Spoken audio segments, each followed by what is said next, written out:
സ്നേഹപൂർവ്വം ഷമ സീരിയലിൻ്റെ ലേറ്റസ്റ്റ് എപ്പിസോഡിൻ്റെ റിവ്യൂയിലേക്ക് എല്ലാവർക്കും സ്വാഗതം. അങ്ങനെ പത്മിനിയുടെ മനസ്സ് ഒന്നുകൂടി ഇളക്കി മറിക്കാനായിട്ട് കൽപ്പന ഓരോരോ കാര്യങ്ങളൊക്കെ പറയണേണ്. കൽപ്പന പറയണേണ്, ചെറിയമ്മയ്ക്ക് എന്തെങ്കിലും സംഭവിച്ചു ചോദിക്കാൻ ഞാൻ പോലീസ് കേസെടുക്കും. ചെറിയമ്മയെ അവിടെ നിന്ന് ഒരു ദയയില്ലാതെ ഇറക്കി വിട്ട രാധികയ്ക്കും അമ്മയ്ക്കും നേരെയായിരിക്കും പോലീസ് കേസ് വരാൻ പോകുന്നത്. പിന്നെ നമ്മുടെ കുടുംബം എങ്ങനെ മറ്റുള്ളവരുടെ മുമ്പിൽ തല ഉയർത്തിപ്പിടിച്ച് നടക്കും? എനിക്കാണെങ്കിൽ ചിന്തിക്കാൻ പോലും പറ്റുന്നില്ല. അന്നേരം പത്മിനി പറയണേ, കൽപ്പന നീ എങ്ങോട്ടാണ് പറഞ്ഞു പോകുന്നത്? ഒന്ന് നിർത്തുന്നുണ്ടോ? ചുറ്റും കൂടി നിൽക്കുന്നവരെന്നെ എന്നെയും രാധിക മോളെയും പോലീസുകാരെ കൊണ്ട് പിടിപ്പിക്കുമെന്നാണല്ലോ തോന്നുന്നത്. അങ്ങനെ പറഞ്ഞ് പത്മിനി ടെൻഷനിൽ അങ്ങോട്ടേക്ക് മാറി നിൽക്കുവാണ് കേട്ടോ. ഈ സമയം കൽപ്പന മനസ്സിൽ പറയണേ, മറ്റാരും ശ്രമിച്ചില്ലെങ്കിൽ ശരി, ഞാൻ ശ്രമിക്കും. ചെറിയമ്മയൊക്കെ എന്തെങ്കിലും സംഭവിച്ചു വന്നിരിക്കട്ടെ, നിങ്ങൾ രണ്ടുപേരെയും പെടുത്താൻ പോകുന്നത് ഞാൻ തന്നെയായിരിക്കും. ഒന്നിനെ ഞാൻ വെറുതെ വിടാൻ പോകുന്നില്ല. അങ്ങനെ പറഞ്ഞ് നിൽക്കുവാണ് കേട്ടോ കൽപ്പന. പിന്നീട് കാണിക്കുന്നത് ജയഭാരതി മുത്തശ്ശിയുടെ ഫോണിലേക്ക് വിളിക്കുന്ന വരുണിനെയാണ് കേട്ടോ. ഈ സമയം മുത്തശ്ശി റൂമിലേക്ക് വന്ന് ഫോൺ എടുക്കാൻ വേണ്ടി നോക്കുവാണ്. അന്നേരം വരുണിൻ്റെ കോൾ കാണുന്നത് മുത്തശ്ശി ആലോചിക്കണേ, ഇനി വരുൺ ഉർവശിയുടെ കാര്യം അങ്ങനെ അറിഞ്ഞാണോ? എന്താണെങ്കിലും അറിഞ്ഞിട്ടില്ലെങ്കിൽ ഞാനായിട്ട് പറയുന്നില്ല. അങ്ങനെ പറഞ്ഞ് കോൾ അറ്റൻഡ് ചെയ്യുക. ഹലോ മോനെ. മുത്തശ്ശി, എന്തൊക്കെയുണ്ട് കണ്ണുമക്കളത്തെ വിശേഷങ്ങൾ? കുറച്ച് ദിവസം അവിടെ മാറി നിൽക്കുന്നവരണേ അവിടുത്തെ വിശേഷങ്ങളൊന്നും അറിയാതെ മനസ്സിനൊരു സമാധാനമില്ല. ഇവിടെ എന്ത് വിശേഷങ്ങളാണ്? ഇവിടെ പ്രത്യേകിച്ച് വിശേഷങ്ങളൊന്നുമില്ല. യാത്ര പോയ നിങ്ങളുടെ വിശേഷങ്ങളൊക്കെ പറയാം. എങ്ങനെയുണ്ട് യാത്രയൊക്കെ? അന്നേരം വരുൺ പറയണേ, ഞാൻ ഈ സ്ഥലത്തേക്ക് ഇതിനു മുമ്പ് പലതവണ വന്നിട്ടുള്ളതാണ്. അതുകൊണ്ട് ആദ്യമായിട്ട് വരുന്ന ആളോട് തന്നെ നേരിട്ട് മുത്തശ്ശി ചോദിച്ചറിഞ്ഞോ. ഞാൻ രാധികയ്ക്ക് ഫോൺ കൊടുക്കാം.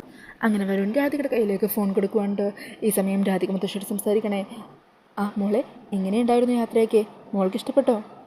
മുത്തശ്ശി, എനിക്കെന്താ പറയേണ്ടതെന്ന് പോലും അറിയുന്നില്ല. സത്യം പറയാലോ, ഒരു അത്ഭുത ലോകത്തൊക്കെ വന്ന് വിട്ടില്ലേ, ആരവസ്ഥയില്ല ഞാൻ. പിന്നെ എൻ്റെ കൂടെയുള്ള ആൾക്ക് ഈ സ്ഥലങ്ങളിലെല്ലാം വന്ന് നല്ല എക്സ്പീരിയൻസ് ഉണ്ടല്ലോ. അന്നേരം മുത്തശ്വരനെ, ഈ ഭർത്താക്കന്മാർ ചില സമയത്ത് കുട്ടിക്കിണങ്ങനെ പോലെയാണ്. നമുക്ക് ആവശ്യമുള്ള എല്ലാ ആഗ്രഹങ്ങളും അവരെ കൊണ്ട് അങ്ങ് സാധിച്ചെടുത്തേക്കണം. കാണാൻ ആഗ്രഹമുള്ള എല്ലാ സ്ഥലത്തും വരുണിനെയും കൂട്ടി പോകണം. സത്യം പറഞ്ഞാൽ ഞങ്ങൾ ഈ യാത്രയിൽ മുത്തശ്ശിനെ വല്ലാതെ മിസ് ചെയ്യുന്നുണ്ട്. അന്നേരം മുത്തശ്വരനെ, നിങ്ങളല്ലേ ഈ പ്രായത്തിൽ യാത്രയൊക്കെ കണ്ട് എൻജോയ് ചെയ്യേണ്ടത്, ഈ വയസ്സാം കാലത്ത് അല്ലെങ്കിലും ഞാനൊക്കെ വന്നിട്ട് എന്ത് ചെയ്യാനാണ്? അന്നേരം രാധിക ചോദിക്കുന്നുണ്ട്, അല്ല മുത്തശ്ശനെയും കൂട്ടി ഇതുപോലുള്ള യാത്രയൊക്കെ പോയിട്ടുണ്ടോയെന്നോ? അതിനെക്കുറിച്ച് പറയാനാണെങ്കിൽ കുറേ ഉണ്ട്. അത് ഇന്നൊന്നും പറഞ്ഞാൽ തീരില്ല. ഒരു ദിവസം ഞാൻ എല്ലാ കാര്യങ്ങളും വിശദമായിട്ട് എൻ്റെ മോൾക്ക് പറഞ്ഞു തരാം. പിന്നെ വരണില്ല അടുത്ത്?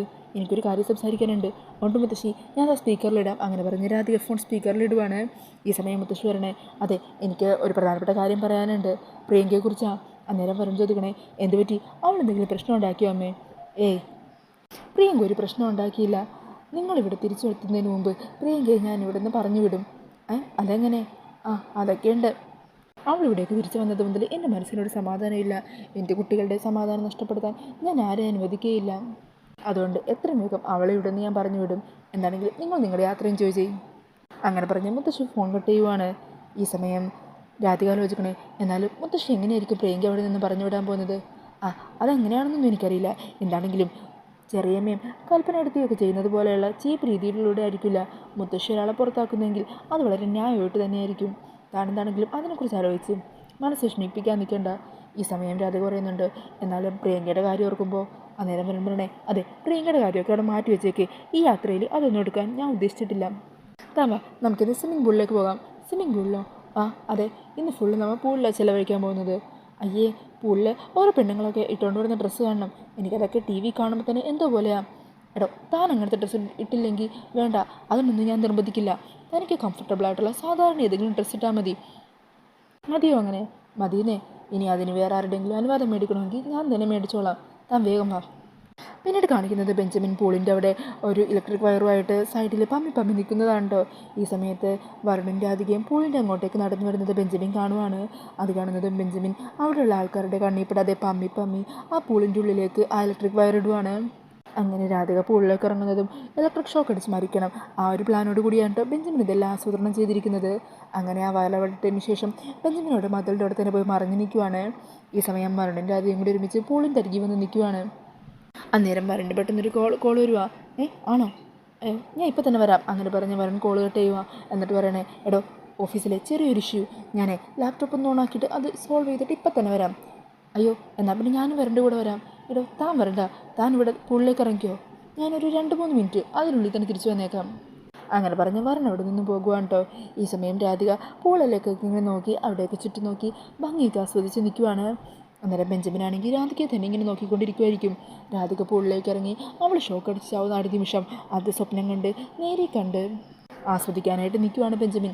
ഇതേസമയം രാധികയാണെങ്കിൽ പതിയെ ആ പൂളിലേക്ക് കാല് വെക്കാൻ വേണ്ടി കാലിങ്ങനെ നീക്കുന്നുണ്ട്. പെട്ടെന്ന് തന്നെ കാല് പിന്മാറ്റുവാണ്ടോ രാധിക. എന്നിട്ട് മടിച്ചുകൊണ്ട് വീണ്ടും അവിടെ നോക്കി നിൽക്കുവാണ്. ഈ സമയം പൂളിലൊരു മയിൽപ്പീലി കിടക്കുന്നത് നമ്മളെ കാണിക്കുന്നുണ്ട്. പിന്നീട് വീണ്ടും രാധികയുടെ തൊട്ടരികത്തായിട്ടൊരു മയിൽപ്പീലി പറന്നു വന്ന് വീഴുന്നത് രാധിക കാണുവാണ് കേട്ടോ. രാധിക അങ്ങനെ ചെടികൾക്കിടയിൽ വീണ ആ മയിൽപ്പീലി എടുക്കാനായിട്ട് അതിൻ്റെ അരികിലേക്ക് പോകുവാണ്.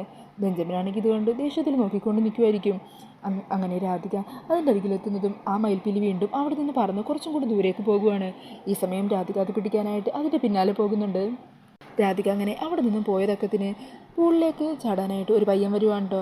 അങ്ങനെ പയ്യൻ ആ ബനിയാനൊക്കെ ഊരിയിട്ട് പൂളിലേക്ക് ഇറങ്ങി ചാടുന്നതും അതിലുള്ള ഷോക്കടിച്ച് അയാളവിടെ ജീവന് വേണ്ടി മല്ലടിക്കുവാണ്.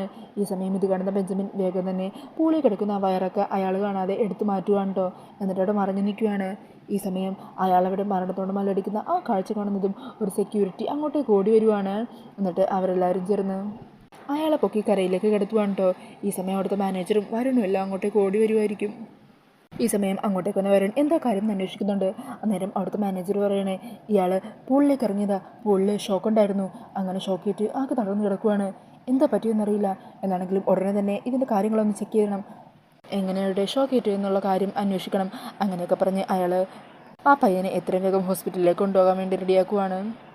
ഈ സമയം ആ പയ്യനെയും കൂടി അവരെല്ലാവരും ഹോസ്പിറ്റലിലേക്ക് പോകുവാണ് കേട്ടോ.